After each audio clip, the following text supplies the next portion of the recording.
ನಮಸ್ಕಾರ ಗೆಳೆಯರೆ, ಎಲ್ಲರೂ ಹೇಗಿದ್ದೀರಾ? ಎಲ್ಲರೂ ಚೆನ್ನಾಗಿದ್ದೀರಿ ಅಂತ ಭಾವಿಸುತ್ತಾ ಈ ವಿಡಿಯೋವನ್ನು ಸ್ಟಾರ್ಟ್ ಮಾಡೋಣ. ಇಡೀ ನಮ್ಮ ದೇಶ ಅಲ್ಲದೆ ಇಡೀ ಪ್ರಪಂಚದಲ್ಲಿ ಸದ್ದು ಮಾಡ್ತಿರೋ ಆ ಯುವಕನ ಹೆಸರೇ Gukesh Dommaraju, the world chess champion.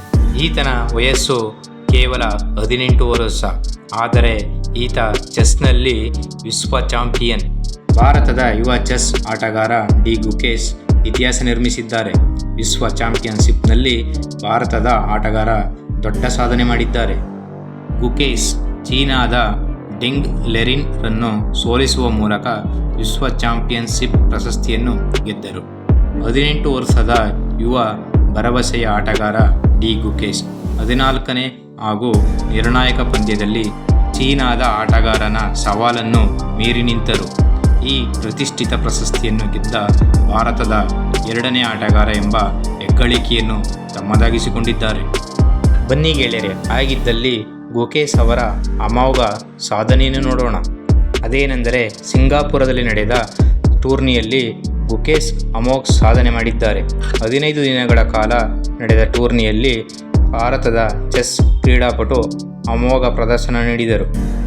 ಇದೇ ವೇಳೆ ಹಲವು ಬಾರಿ ಪಂದ್ಯದಲ್ಲಿ ಹಿನ್ನಡೆ ಅನುಭವಿಸಿದರು. ಆದರೆ ಅಷ್ಟೇ ಅದ್ಭುತವಾಗಿ ಕಮ್ಬ್ಯಾಕ್ ಮಾಡಿ ಇತಿಹಾಸ ನಿರ್ಮಿಸಿದರು. ಅಂತಿಮವಾಗಿ 14ನೇ ಪಂದ್ಯ ಗೆದ್ದು ಇತಿಹಾಸ ನಿರ್ಮಿಸಿದ್ದಾರೆ. ಹೀಗೆ 18 ವರ್ಷದ ಯುವ ಚೆಸ್ ಆಟಗಾರ ಗುಕೇಶ್ ಅವರು ಚಿಕ್ಕ ವಯಸ್ಸಿನಲ್ಲಿ ಕಂಡ ಕನಸು ನನಸಾಗಿದೆ. I want to become the world champion. ಗೆಳೆಯರೇ, ಗುಕೇಶ್ ಅವರದು ಸ್ಫೂರ್ತಿದಾಯಕ ಸ್ಟೋರಿ. ಕೆಲವೊಂದಷ್ಟು ಜನರಿಗೆ ಸ್ಫೂರ್ತಿದಾಯಕರಾಗಿದ್ದರೆ ಮತ್ತಷ್ಟು ಪೋಷಕರಿಗೆ ಇವರು ಉದಾಹರಣೆಯೇ ಸರಿ. ಸಾಮಾನ್ಯವಾಗಿ ನೋಡಿ ಗೆಳೆಯರೇ, ನಮ್ಮ ಮಕ್ಕಳು ದೊಡ್ಡ ದೊಡ್ಡ ಅಧಿಕಾರಿಗಳಾಗಬೇಕು, ಡಾಕ್ಟರ್ಗಳಾಗಬೇಕು, ಇಂಜಿನಿಯರ್ಗಳಾಗಬೇಕು, ಮತ್ತು KAS ಆಗಬೇಕು, ಈ ಥರ ಬಯಸ್ತೀವಿ. ಚಿಕ್ಕ ಮಕ್ಕಳಲ್ಲಿ ವಿದ್ಯಾಭ್ಯಾಸದ ಕಡೆಗೆ ತುಂಬ ಒತ್ತಡವನ್ನು ಹೇರುತ್ತೇವೆ. ಆದರೆ ಗುಕೇಶ್ ಅವರ ತಂದೆ ತಾಯಿಗಳು ಈ ಥರ ಯೋಚನೆ ಮಾಡಲಿಲ್ಲ. ತಮ್ಮ ಮಗನಲ್ಲಿರುವ ಚೆಸ್ ಆಸಕ್ತಿಯನ್ನು ಪ್ರೋತ್ಸಾಹಿಸಿದರು. ಗುಕೇಶ್ ಅವರು ಮೇ 29, 2006 ತಮಿಳುನಾಡಿನ ಚೆನ್ನೈನಲ್ಲಿ ಜನಿಸಿದರು. ಅವರ ತಂದೆಯ ಹೆಸರು ರಜನಿಕಾಂತ್. ಅವರು ಗಂಟಲು ಮತ್ತು ಕಿವಿ ಮೂಗು ಶಸ್ತ್ರಚಿಕಿತ್ಸಕರು. ಅವರ ತಾಯಿ ಡಾಕ್ಟರ್ ಪದ್ಮಕುಮಾರಿ, ಅವರು ಬಯಾಲಜಿಸ್ಟ್. ಇನ್ನು ಅವರ ವಿದ್ಯಾಭ್ಯಾಸದ ಕಡೆಗೆ ಬಂದರೆ, ಅವರು 4ನೇ ತರಗತಿಯಲ್ಲಿ ವಿದ್ಯಾಭ್ಯಾಸವನ್ನು ನಿಲ್ಲಿಸಿ ತಮ್ಮ 7ನೇ ವಯಸ್ಸಿನಲ್ಲಿ ಅವರು ಚದುರಂಗವನ್ನು ಆಡಲು ಕಲಿತರು. ಗೆಳೆಯರೇ, ಗುಕೇಶ್ ರವರು ತಮ್ಮ 12ನೇ ವಯಸ್ಸಿನಲ್ಲಿ ಇತಿಹಾಸದಲ್ಲಿ 2ನೇ ಕಿರಿಯ ಗ್ರ್ಯಾಂಡ್ ಮಾಸ್ಟರ್ ಆದರು. ಅದಲ್ಲದೆ ಗೆಳೆಯರೇ, ಗುಕೇಶ್ ಅವರು ಅಂದಿನ ವಯಸ್ಸಿನಲ್ಲೇ ದೊಡ್ಡ ದೊಡ್ಡ ಚೆಸ್ ಆಟಗಾರರನ್ನು ಸೋಲಿಸಿದ್ದಾರೆ. ಚೆಸ್ ಒಂದು ಅದೃಷ್ಟವನ್ನು ಅವಲಂಬಿಸಿದ ಆಟವಲ್ಲ, ಶುದ್ಧವಾಗಿ ಆಟಗಾರರ ಆಲೋಚನೆ, ಯೋಚನಾ ಸಾಮರ್ಥ್ಯ ಮತ್ತು ಮುಂದಾಲೋಚನೆಗಳನ್ನು ಅವಲಂಬಿಸಿದ ಆಟ. ಈ ಆಟ ಎಷ್ಟು ಕಷ್ಟವೆಂದರೆ, ಒಂದು ಪಂದ್ಯದಲ್ಲಿ ಸಾಧ್ಯವಿರಬಹುದಾದ ಒಟ್ಟು ನಡೆಗಳ ಸಂಖ್ಯೆ ವಿಶ್ವದಲ್ಲಿರುವ ಎಲ್ಲ ಪರಮಾಣುಗಳ ಸಂಖ್ಯೆಗಿಂತಲೂ ಹೆಚ್ಚು ಎಂದು ಲೆಕ್ಕ ಹಾಕಲಾಗಿದೆ. ಚೆಸ್ ಒಂದು ಕಲೆ, ವಿಜ್ಞಾನ, ವರ್ಚುವಲ್ ಯುದ್ಧ ಕಲೆ ಮತ್ತು ಮಾನಸಿಕ ವ್ಯಾಯಾಮವೂ ಹೌದು. ಇವರು ತಮ್ಮ ರೋಲ್ ಮಾಡೆಲ್ ವಿಶ್ವನಾಥನ್ ಆನಂದ್ ಅವರ ಹೆಜ್ಜೆಗಳನ್ನು ಅನುಸರಿಸಿದ್ದಾರೆ.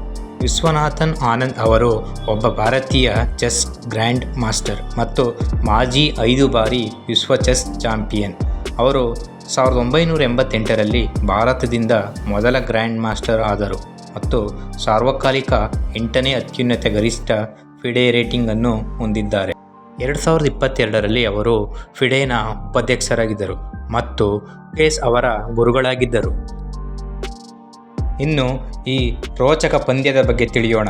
ಸಿಂಗಾಪುರದಲ್ಲಿ ನವೆಂಬರ್ 25ರಿಂದ ಶುರುವಾದ ವಿಶ್ವ ಚಾಂಪಿಯನ್ಶಿಪ್ ಡಿಸೆಂಬರ್ 12ಕ್ಕೆ ಮುಗಿದಿದೆ.